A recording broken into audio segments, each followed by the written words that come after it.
നിലമ്പൂർ ഉപതെരഞ്ഞെടുപ്പിൽ മത്സരിക്കാൻ അങ്ങനെ ഓടിച്ചിട്ട് സ്ഥാനാർത്ഥിയെ പിടിച്ചിരിക്കുകയാണ് ബി. ഡി ജെ എസിന് സീറ്റ് വേണ്ടെന്ന് തള്ളിപ്പറഞ്ഞതോടെയാണ് ബി തന്നെ മത്സരിക്കാൻ തീരുമാനിച്ചിരിക്കുന്നത്. മലപ്പുറം ചുങ്കത്ര സ്വദേശിയായ മോഹനൻ ജോർജ് ആണ് സ്ഥാനാർത്ഥി. മഞ്ചേരി ബാറിലെ അഭിഭാഷകനാണ് മോഹൻ ജോർജ്. കേരള കോൺഗ്രസ് ബാലകൃഷ്ണപിള്ള വിഭാഗം നേതാവായിരുന്നു. നിലവിൽ മോഹൻ ജോർജ് ആകട്ടെ ബി അംഗത്വം എടുത്തിട്ടുമില്ല. മത്സരിക്കാനായി ആരെങ്കിലും മുന്നോട്ട് വന്നാൽ അവരെ അംഗീകരിക്കുമെന്ന നിലപാടിലായിരുന്നു ബി നേതൃത്വത്തിനുണ്ടായിരുന്നത്. NDAക്ക് സീറ്റ് വിട്ടുകൊടുക്കാൻ ആദ്യം തീരുമാനമെടുത്തതിൽ അതിർത്തി ബി പുകയുകയും ചെയ്തിരുന്നു. പാർട്ടിക്കുള്ളിൽ നിന്ന് തന്നെ നേതൃത്വത്തിനെതിരെ കടുത്ത വിമർശനങ്ങളാണ് ഉയർന്നു വന്നത്. ഇതോടെയാണ് ബി നേതൃത്വം ഒറ്റയ്ക്ക് മത്സരിക്കാനുള്ള തീരുമാനത്തിലേക്ക് എത്തിച്ചേർന്നത്. 17,000-ലധികം വോട്ടുകൾ ബി.ജെ.പിക്കുണ്ടെന്നാണ് അവകാശവാദം.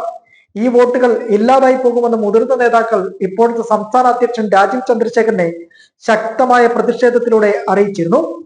നിലമ്പൂരിലെ കോൺഗ്രസ് നേതാവ് ബീന ഫിലിപ്പിനെ ബി.ജെ.പിയിലെത്തിക്കാൻ ബി.ജെ.പി നടത്തിയ നീക്കങ്ങളുമെല്ലാം ഇതിനിടെ വിവാദവുമായിരുന്നു. സംസ്ഥാന ജനറൽ സെക്രട്ടറി MD രമേശ് ആയിരുന്നു ഈ നീക്കത്തിനെല്ലാം ചുക്കാൻ പിടിച്ചിരുന്നത്.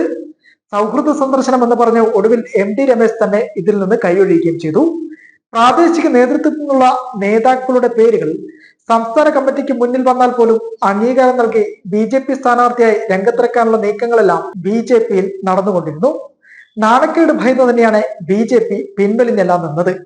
ഉപതെരഞ്ഞെടുപ്പ് പ്രഖ്യാപിച്ച ശേഷം സ്ഥാനാർത്ഥിയെ പ്രഖ്യാപിക്കാതെ സംസ്ഥാന അധ്യക്ഷൻ രാജീവ് ചന്ദ്രശേഖർ വിദേശത്തേക്ക് പോയതിലും പാർട്ടിക്കുള്ളിൽ ഇപ്പോഴും കടുത്ത ഭിന്നാഭിപ്രായം നിലനിൽക്കുകയാണ്. രാജീവ് ചന്ദ്രശേഖർ മാജിക്ക് കാണിക്കുമെന്ന പ്രതീതി പാർട്ടി അംഗങ്ങൾക്കെല്ലാം തന്നെ ഉണ്ടായിരുന്നു. എന്നാൽ അവരുടെ പ്രതീക്ഷയെല്ലാം തന്നെ ഇപ്പോൾ നിലംപൊത്തിയിരിക്കുകയാണ്. നിലമ്പൂർ മണ്ഡലത്തിൽ എന്തെങ്കിലും കാട്ടിക്കൂട്ടാനുള്ള ബി.ജെ.പി നേതൃത്വത്തിന്റെ പെടാപ്പാട് വലിയ അമർഷമാണ് ഇപ്പോൾ പാർട്ടിക്കുള്ളിൽ ഉണ്ടാക്കിയിരിക്കുന്നത്. തെരഞ്ഞെടുപ്പ് പ്രചാരണം പോലും നേതൃത്വത്തിനിടയിൽ ചർച്ചയായിട്ടില്ലെന്നാണ് അണിയറ സംസാരം. സ്ഥാനാർത്ഥിക്കൊപ്പം പ്രചരണ ജാഥകൾക്കായി ആരെല്ലാം എത്തണമെന്നും ആരെയെല്ലാം എത്തിക്കാമെന്നതിലും ബി.ജെ.പി നേതൃത്വത്തിനിടയിൽ ഒരു എത്തും പിടിയും ഇപ്പോഴുമില്ല. സംസ്ഥാന നേതൃനിരയിൽ നിന്ന് ആരെയും മത്സര രംഗത്തിറക്കേണ്ട എന്ന ധാരണ നേതാക്കൾക്കിടയിൽ തന്നെ ഉണ്ടായിരുന്നു.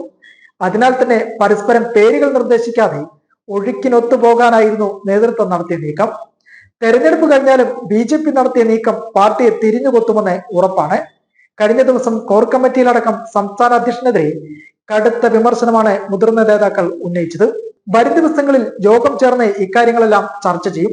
നിലമ്പൂരിൽ മത്സരിക്കേണ്ടതില്ലെന്ന രാജീവ് ചന്ദ്രശേഖരന്റെ തുടക്കത്തിലേക്കുള്ള തീരുമാനം പ്രവർത്തകർക്കിടയിൽ നിരാശ പോലും പടർത്തിയിരുന്നു. ഇത് സംബന്ധിച്ച കൂടിയാലോചനകളും യോഗത്തിലുണ്ടാകും. ബി.ജെ.പിയുടെ നീക്കം എതിരാളികളിൽ പോലും ചിരി പടർത്തിയിരുന്നു. എന്തായാലും സ്ഥാനാർത്ഥിയെ നിർത്തി മുഖം രക്ഷിച്ചെങ്കിലും അണികളുടെ വായടപ്പിക്കാൻ എന്ത് ചെയ്യുമെന്ന ആലോചനയിലാണ് സംസ്ഥാന നേതൃത്വം.